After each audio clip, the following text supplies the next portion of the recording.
Les vraies voix Sud Radio, 17h-19h, Jean-Marie Bordry. Les vraies voix Sud Radio avec Alaou Kili, avec Véronique Langlais et Morad Aïtabouche. Tout de suite, on va prendre la route, les amis.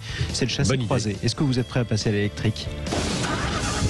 C'est quand même bien mieux une voiture propre, non? T'as pas encore compris que cette bagnole-là, c'est du bidon? Non, tête.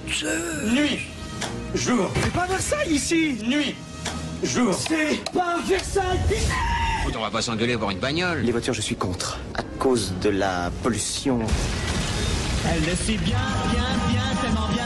Ma nouvelle voiture, elle marche bien. Et on embrasse le réalisateur des vraies voix Sud Radio pour ce magnifique montage. On accueille notre invité Yves Cara. Bonsoir à vous. Bonsoir. Jour, bonsoir. Nuit, justement. Yves Cara, porte-parole de l'Automobile Club Association. On vous pose cette question pour le grand débat des vraies voix, chers amis. Est-ce que vous seriez prêts à opter pour la voiture électrique? Vous votez sur Twitter, vous nous appelez 0826 300 300. Une enquête à la veille. Alors là, on est la veille du chassé croisé. Il y a quelques jours, une enquête de l'Institut de sondage Ipsos est parue qui révélait qu'un Français sur deux se donnait 5 ans pour réduire son impact environnemental dans ses déplacements. 1 sur 3 pour opter pour un véhicule qui pollue moins, soit un hybride, soit un électrique. 1 sur 3, ça paraît énorme. Est-ce que la production de voitures et la distribution de voitures électriques peut suivre? Première question, Yves Cara. Il faut sortir de cette idée que l'électrique remplacera à 100% le thermique et notamment le thermique qui fonctionne au pétrole. Ce serait une erreur fondamentale. Il y aura un mix énergétique. D'ailleurs, notre ministre Jeb Barry l'a dit il y a quelques jours dans différentes conférences de presse. Et c'est pour ça notamment que la France est pour l'hybride rechargeable ou l'hybride classique. Donc voilà. Donc c'est pas être pour ou contre l'électrique. Il y aura de l'hydrogène, il y aura de l'électrique, il y aura du biogaz, il y aura du carburant de synthèse. Il y aura de tout ça. Il y aura du propre, mais il y aura de l'air comprimé. De l'air comprimé aussi. Il y a des voitures à air comprimé, tout à fait, qui existent aussi. Pourquoi est-ce qu'on n'y reviendrait pas? Donc, attention au terme voiture propre. Parce que quand on vous dit voiture électrique, ok, il n'y a pas d'émissions, mais il y a production évidemment de pollution quelle qu'elle soit pour la fabriquer. Et surtout, il faut se poser la question, notamment en Chine, comment est fabriquée l'électricité. En France, on est très très bien avec le nucléaire. En Chine, vous avez plus de 1000 centrales à charbon. Ils prévoient d'en ouvrir 600. Donc, ils peuvent mettre toutes les voitures électriques qui volent. Si c'est à charbon, c'est nul. En tout cas, la pollution est en Chine, elle n'est plus en France. À la limite, c'est un progrès égoïste, mais on peut quand même aussi le souligner. Quoi qu'il en soit, Yves Cara, autre question.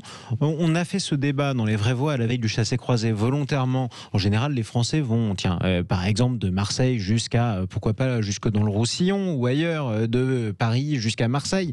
Est-ce que pour les grandes distances, c'est possible de se déplacer en électrique?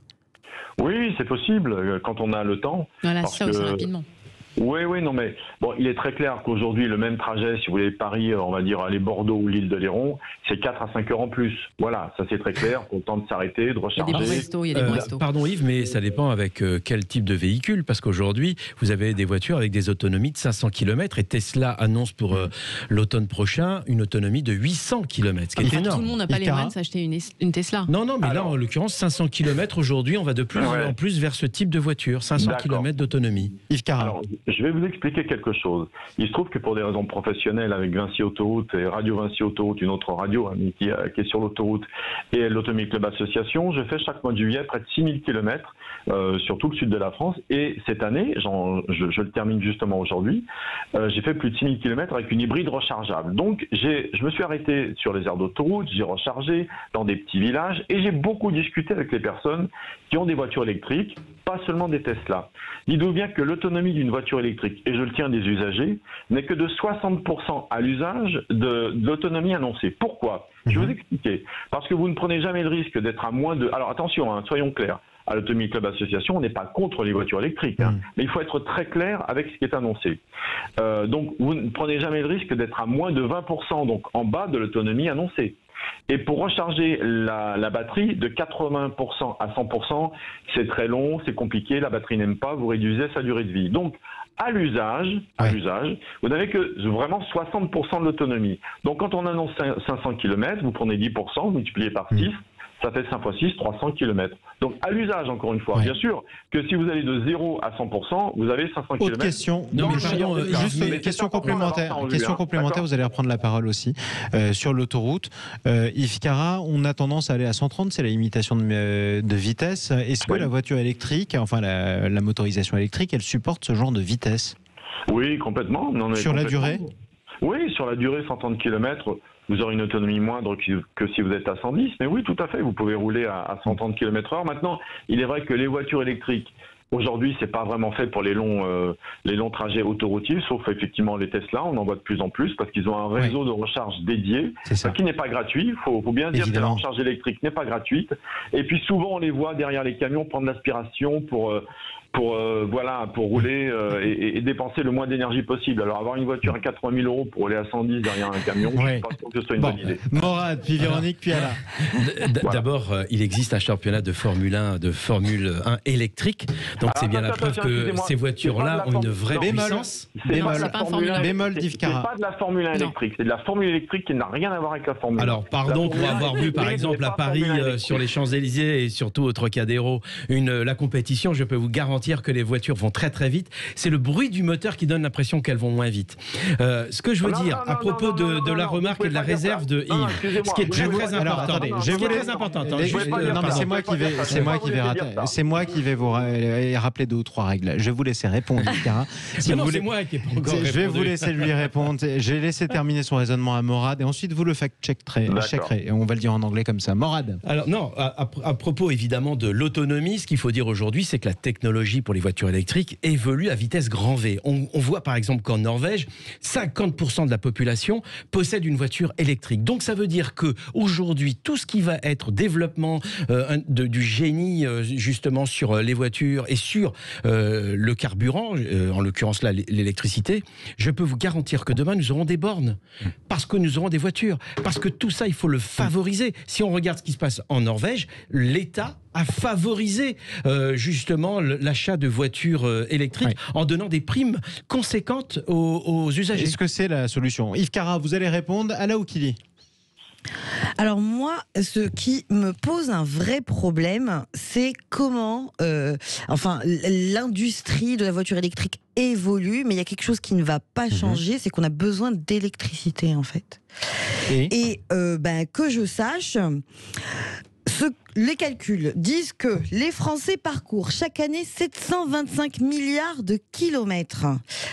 Calculons ça en électricité, ça fait 90 TWh de plus d'électricité, soit la production de 30 000 éoliennes. C'est pour ça que vous étiez sur votre calculette. Du coup, en gros, vous avez peur qu'on puisse pas subvenir aux besoins électriques des voitures. Je veux surtout qu'on ne favorise certainement pas du coup la voiture électrique aujourd'hui, parce qu'on est en train de se complètement s'amputer de ce qui fait notre électricité.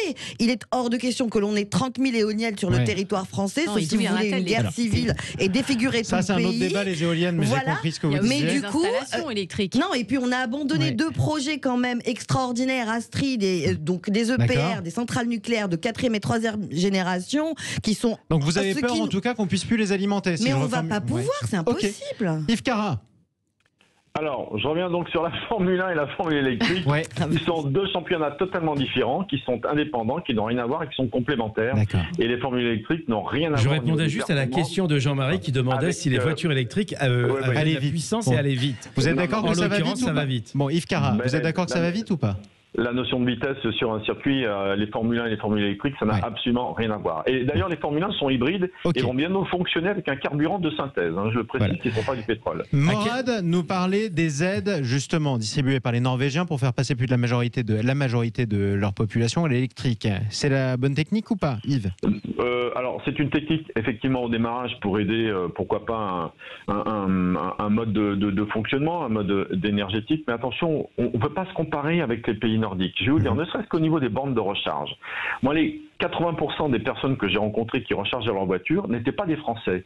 Donc n'oublions pas que la France est un pays de passage, que toute l'Europe du Nord traverse la France, et qu'il faudra non seulement un réseau de bornes pour les Français, mais aussi surdimensionné pour accueillir tous les étrangers qui traversent la France. Voilà. Et ça, les pays nordiques ne l'ont absolument pas. Donc ne nous comparons pas, il n'y a rien de comparable. Ça augmente dans ce cas-là l'importance de la question d'Ala, qui est: est-ce qu'on aura de quoi, si tout le monde passait à l'électrique, est-ce qu'on aurait de quoi fournir de l'électricité à tout le monde ?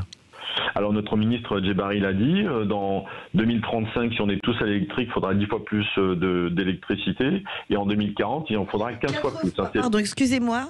4 fois pour 2035 et 18 fois pour 2050. Voilà, d'accord. Merci de cette précision. Donc, vous voyez qu'on en est loin, mais encore une fois, n'opposons pas le thermique, l'électrique, l'hydrogène. On aura besoin de toutes les solutions. Et la grande erreur de la Commission européenne, c'est de... Bon, d'accord, on fixe des normes régulières, progressives, raisonnables, mais...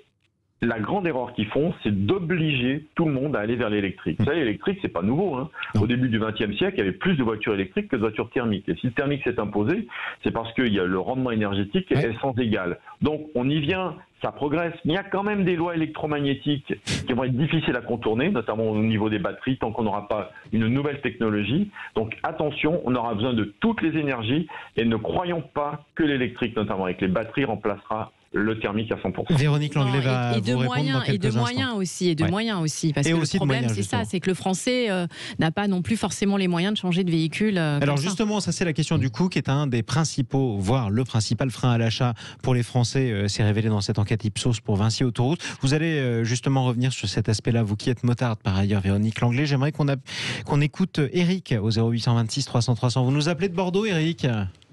Oui, bonjour. Bonjour à vous, bonsoir à vous mon cher Eric, bienvenue dans Les Vraies Voix. Vous êtes à Bordeaux, une des métropoles françaises qui va être concernée par les zones à faible émission où il sera clairement recommandé de rouler en électrique. Vous êtes prêt à y passer ? Ô combien ? Alors, j'aime beaucoup votre question. Ce qui est très intéressant dans votre débat, j'écoute avec beaucoup d'assiduité l'ensemble des protagonistes. En fait, vous avez donné l'ensemble du panel des réponses que je vais pouvoir vous fournir. C'est-à-dire, le problème du Bordeaux-Paris où il y a 4 heures de plus, donc facteur temps. Dans un usage professionnel, ça c'est pas tolérable. On est dans une société où malheureusement le temps compte double aujourd'hui. Ça c'est le premier point. Ensuite, le facteur pollution de production des véhicules en question, et le facteur station, etc. Est-ce qu'on est prêt et est-ce que je suis prêt à faire le saut d'un véhicule électrique pour, je dirais, être un des templiers, si je peux employer le terme, vous voyez ce que je veux dire, un croisé du véhicule, voilà exactement, un croisé du véhicule électrique en acceptant de... Allez, j'ai employé un mot français un peu plus emmerder, si vous voulez, tous les jours, non, je crois pas. Non, vous êtes pas prêt. C'est quoi votre usage, vous Eric, de la voiture au jour le jour ? J'ai un usage particulier et professionnel, si vous voulez. Moi, je suis quelqu'un qui fait à peu près 35 000 km par an, on va dire en grande agglomération. Je circule sur la région Bordeaux et Aquitaine, voilà, pour des raisons professionnelles. Et j'ai vraiment besoin d'un véhicule sûr qui démarre au quart de poil, qui s'arrête pas, avec lequel je ne sois pas obligé de m'arrêter pendant 1 heure pour recharger, parce que j'ai des journées qui sont très longues. Je démarre assez tôt le matin, je termine assez tard le soir. Je suis, voyez, là, depuis quelques minutes en vacances théoriques. Voilà. C'est vrai ? Je vais démarrer quelques semaines de congé, là, parce que l'année dernière a été une année très compliquée et malheureusement, mon activité ne m'a pas permis de prendre plus d'une semaine et demie de vacances. Écoutez, on est ravis d'être les derniers que vous entendrez avant vos vacances, mon cher Eric. Restez en ligne, ceci dit. Je vous félicite pour votre émission, je vous félicite pour tout et franchement, c'est un grand plaisir de vous écouter. Restez en ligne, mon cher Eric, parce que vous êtes en ligne avec Yves Caral, porte-parole de Automobile Club Association. Vous avez entendu, Eric, le besoin qu'il en a 35 000 km sans, je le cite, s'emmerder à attendre 1 heure pour se recharger sa voiture. Est-ce que cette voiture, elle existe pour Eric ou pas, Yves Caral ? Oui, alors elle existe, ça dépend. Combien est-ce que vous faites de kilomètres par jour, Eric ? C'est extrêmement variable. Variable. Est-ce que c'est plus de 300 km ? Pas quotidiennement, pas quotidiennement. Non. Il m'arrive de faire plus, mais pas quotidiennement. Et plus, c'est combien ? C'est important ce que je vous dis ce détail aujourd'hui. Je peux faire 5 à 600 km dans la journée. Ok. Donc là, effectivement, dans ces journées-là, dans ces quelques journées-là, peut-être qu'effectivement, il faudra prévoir des bornes de recharge qui seront peut-être toujours les mêmes, si c'est toujours le même trajet. Maintenant, l'électrique sur 300 km par jour, c'est génial. Franchement, c'est très très bien. Et on peut le faire si on a une borne de recharge, soit chez soi, soit au travail, où on est sûr de se trouver, d'arriver et de se recharger.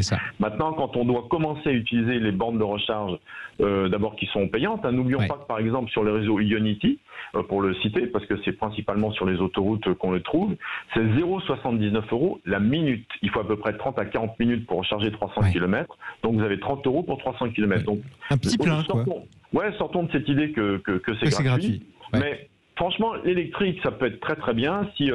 moi, j'ai vu des personnes qui étaient des retraités, qui avaient du temps, qui étaient à l'électrique et qui prenaient le risque de éventuellement pouvoir dormir à l'hôtel s'ils ne pouvaient pas recharger, parce que c'est la réalité, on le rencontre. C'est du slow tourisme, quoi, du tourisme tranquille. C'est autre chose. Et le réseau de bornes va se développer, c'est très bien. Mais encore une fois, n'opposons pas le thermique à l'électrique. Libre de rechargeable aujourd'hui, c'est vachement bien. Ok, en tout cas, on aura compris ce que vous vouliez dire. On embrasse Eric, qui nous appelait de Bordeaux. On vous souhaite de très belles vacances, mon cher Eric.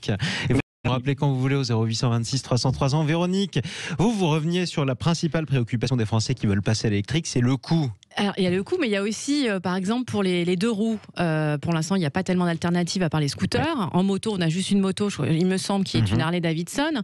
Et ma problématique aussi, c'est pour les artisans, parce que les artisans qui ont besoin de leur véhicule professionnel et qui ont pour l'instant aucune alternative, notamment certains poids lourds pour les boulangers, par exemple, pour les artisans bouchers. Là, pour l'instant, rien n'existe.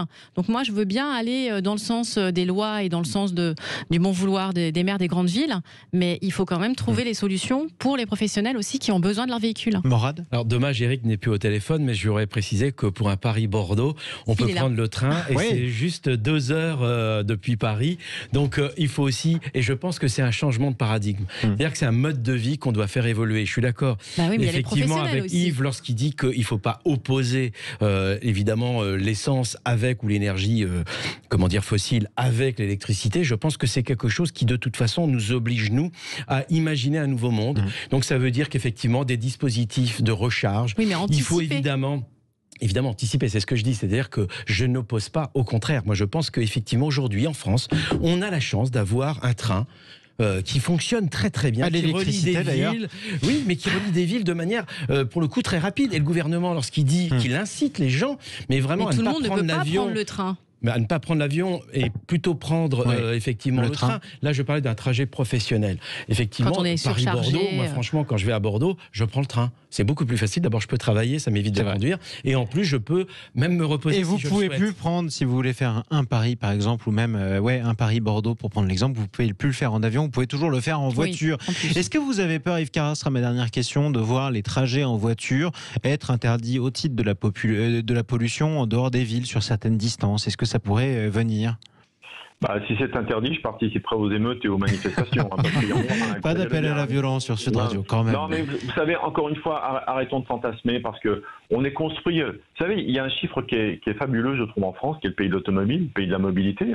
On a 20% de tout le réseau routier et autoroutier européen. Vous vous rendez compte? En distance. C'est énorme. On a plus d'1 million de routes.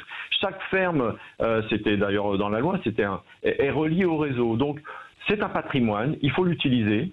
On aura toujours des véhicules avec 2, 3, 4 roues, 5 roues, 8 roues, avec des personnes qui monteront dedans pour circuler d'un point A à un point B.